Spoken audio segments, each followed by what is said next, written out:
Hello, everyone, and welcome to the Spark series by Opto Research Consultancy Services, which is a podcast initiative focused on getting the insights and experiences from the experts in the field of eye care and vision care. We have Dr. Ramesh SVe, who is a professor at Manipal Academy of Higher Education. Manipal, thank you very much for joining us, Dr. Ramesh. Pleasure, Dr. Gopi. It's always a pride for every guide to be associated with the student, and I'm happy that the growth spectrum you guys are in. Very good. Yeah. Well, let me directly go to the first question. What is the thing which inspired you to take up research? And can you share some rewarding aspects what you have experienced so far from the research? Yeah, but I think my career in research started when, as part of Chennai glaucoma study, as part of Shankar Netralia, right? There was one of the largest epidemiological study in India at that point of time, and that became a route for my research career, wherein I got a very good exposure under the guidance of my guru, Dr. Ronnie George, Dr. Lingam Vijaya, Dr. G. Kumaramani, and understood how interdisciplinary research is being done when we collaborated with IIT and many other institutions across. And that also sparked me towards one other aspects of my interest towards technology development. And that pillar grew when I moved over from Shankarnagar to Manipal Academy of Higher Education. As you know, MAHE is a comprehensive university. We have engineering and every specialty around, and we started doing a lot of central groups of research groups and started looking at uh, key problems in eye care, and especially with my interest in public health. And my pivotal part where I really got a little more boost into my research career was during my postdoctoral fellowship at Johns Hopkins, USA, as I was part of the Dana Center of Preventive Ophthalmology. So these were the building blocks for my career, and some awards and things were highly motivating. Moreover, the initial publications and as we grow, understanding the research impact and learning various aspects was the key rewarding aspects that I really cherish. Yeah, thank you for that excellent answer. So, coming to the next question, can you share a challenging research project, or what are the adequate skills and qualities you acquired to overcome those challenges? And of any, you can share any research project which you had a kind of challenging aspect. Uh, every research project, so from epidemiological project to clinical trials to technology development to validation, everything has its own plus and minuses and core research when we collaborate with basic science researchers as a thing. So I totally believe that a career in research needs to be a lifelong learning aspect. So that was a key aspect that came in.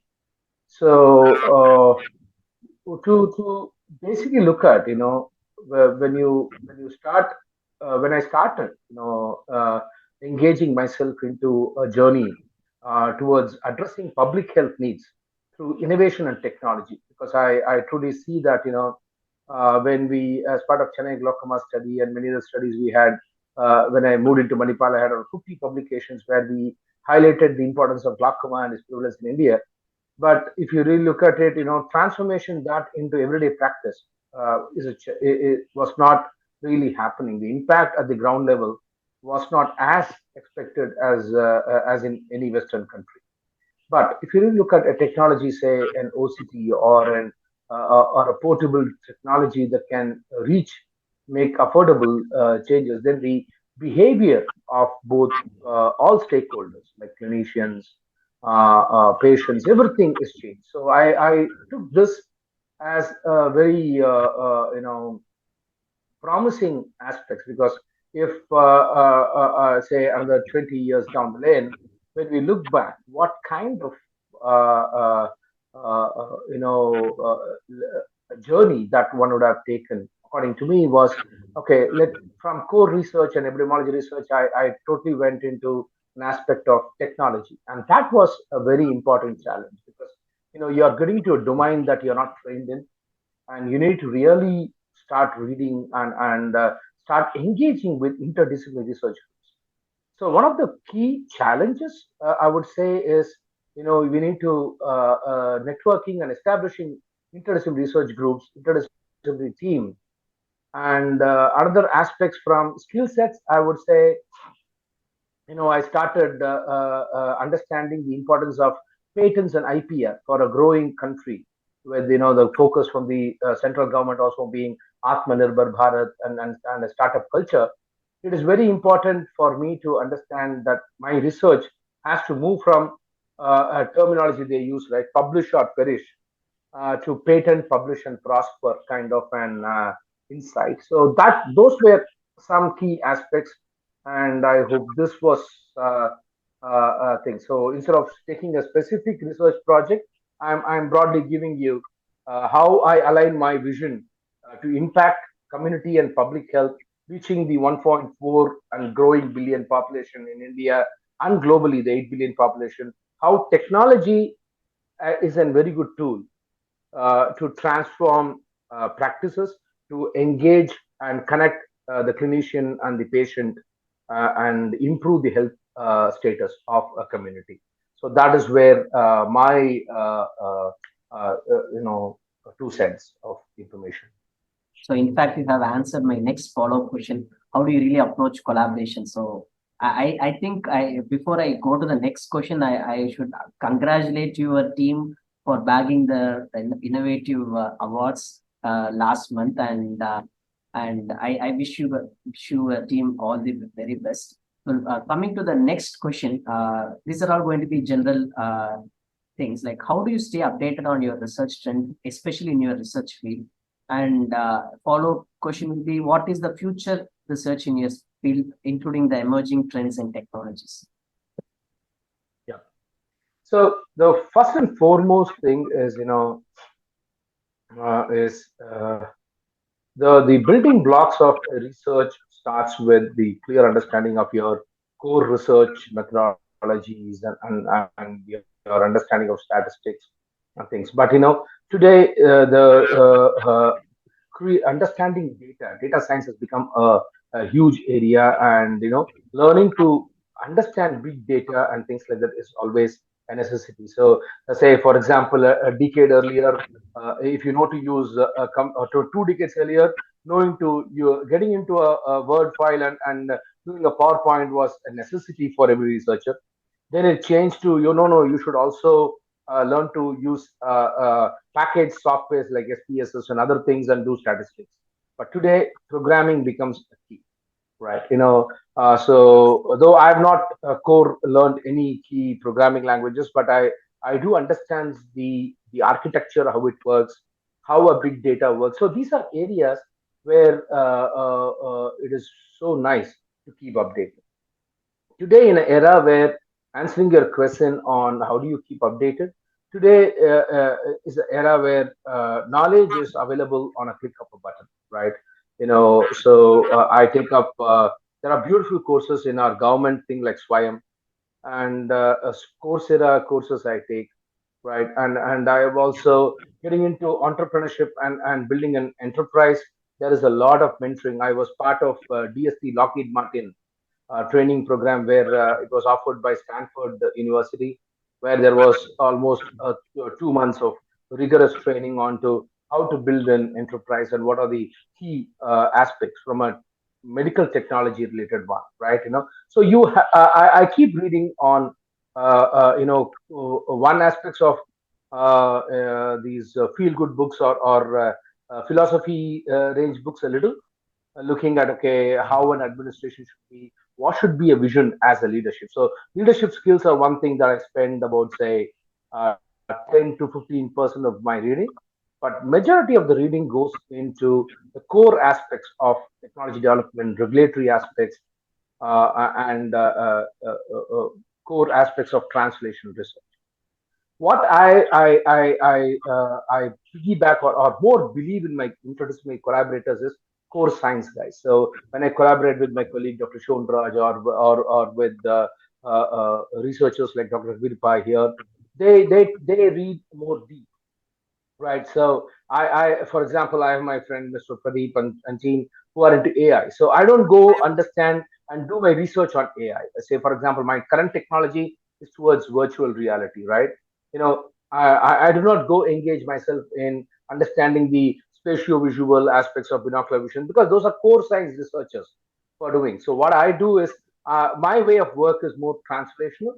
So I connect with people who are doing core science research, establish and strengthen the research aspects with these scientists.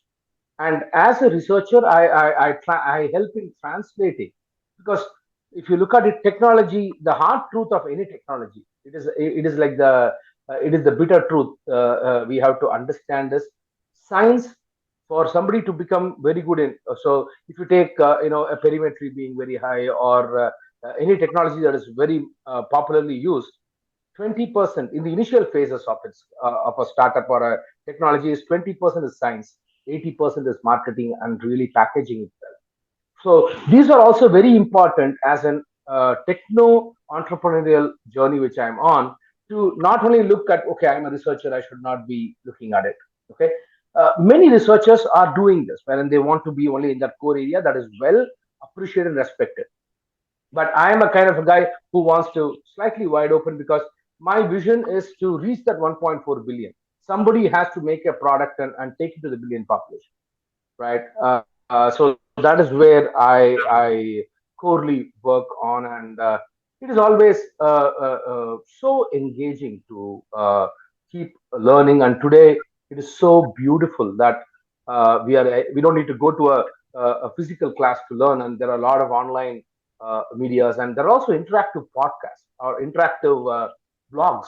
Say, for example, if you're doing any coding, we could use connect with them and ask them for certain solutions, and they will guide us through on certain aspects. Like in Vision Science Society is one thing that researchers also collaborate, also industry people collaborate, right? No, those are some things I do. Coming to technology, where the area that I work in is we are now trying to apply uh, in alignment with the vision to take a portable and a comprehensive solution that can screen for visual functions to the billion population, 8 billion population globally. But to start with our India, that is the core responsibilities. Virtual reality is one area where it is highly portable and highly effective. And with the metaverse transformation that is happening, it is seen that how Android phones and smartphones have become a reality. In another 10 years, okay, this is the Goldman Sachs predictions that in 10 years, the globally will all be wearing some form of wearable glasses and things like that. So keeping this in mind, where the trend is going to go, we are now using our core research at MAHE is also looking at eye movements. So we believe that eye movement is a very good indicator for assessing not just visual health, but also the health of the neural system, or the how good your activities of your brain is. The health of your brain can also be assessed. So currently, what we are doing is we are trying to understand. We have, in collaborations with the international partners, we have developed a very cost-effective eye tracking technology, okay, that can give up to 1,000 hertz of data. So every second, 1,000 data points of where your eye position is. So based on that, even a subtlest eye movement we are now able to, a microsecond we are now able to capture. So the robust wearable technology, that's going to be an eye tracker based tool. So we are applying AI and machine learning tools to understand how we can not only screen for patients with visual problems like glaucoma and things, but also if you take this application has got huge application beyond eye care. Say, for example, children with developmental scenarios, say ADHD as an example, right? Eye movement characteristics, they could be seeing a cartoon in a VR environment, but our eye tracker will give the baseline of how the eye movement activities are and assess when they are on treatment, how which treatment is better, showing more stable eye movements on for those patients. In psychiatry, we have a lot of applications. We have applications in neurology. Mainly, if you're looking at post-stroke Parkinsonism, we can find out that when there's a pursuit task, there's a small, subtle microsecond eye movements that can be monitored. So the technology that I'm working on is more like, it has applications in screening for eye and the health of the brain, but also in home and tele eye care, where it could become the next feasible biomarker, where everybody who's wearing a VR with an eye movement characteristics, our algorithms can predict your visual and mental health. So that is the kind of work that I'm fascinated now and working towards. Thank you for that extensive work like which you are doing. So I have a couple of concluding questions like how do you really balance your research demands or your entrepreneurship with your personal life and well-being? So as a researcher, how do you balance your personal life as well as the research academia as well as your entrepreneurship? Yeah, but that's indeed a $1 million question. Even I'm trying to understand and balance it out. So if you look at it, my work times are getting more and more crazier. So one aspect is, the academia life is, Manipal provides you that opportunity where, as an entrepreneur, they give you a day off or 20% of the time can be spent, and they're also supporting in case we need to take a sabbatical as the entrepreneurship scales up. Okay, but from a research point of view, I do see a lot of challenge because I don't have a lab of my own and I don't do core research. So, but that is something I'm now trying not to push now, because I'm trying to build a team and empower product development journey where research is applied over. So it's a kind of lot of travel is now taking a lot of time, and that also has an effect on my health and me being on not just the highly I'm an obese person, so it takes in a lot of challenge. So personal health wise, it is quite a challenge, but uh, uh, you know uh, just not for paying for a gym, but we have to keep ourselves healthy with the family time and things like that. There is a toll, there is always a balance, but there are times wherein you need to really look at building an vision, an enterprise. There are some sacrifices done at certain points of life, and I'm doing it early. Say I'm not too old, neither too young, so this is the time I think I can afford that thing. So it's $1 million question. I don't know the answer, Gopi. So that's of the whole list of questions. The one tough question that you asked is this one. I do not know. So thank you Works. so much. Yeah, thank you very much, Dr. Ramesh, for sharing your perspective and research knowledge. I hope this conversation has ignited a little spark with all the listeners. See you all in another ORCS Spark podcast. Thank you so much. Yeah. Thank you. Thank you, everybody. Bye bye.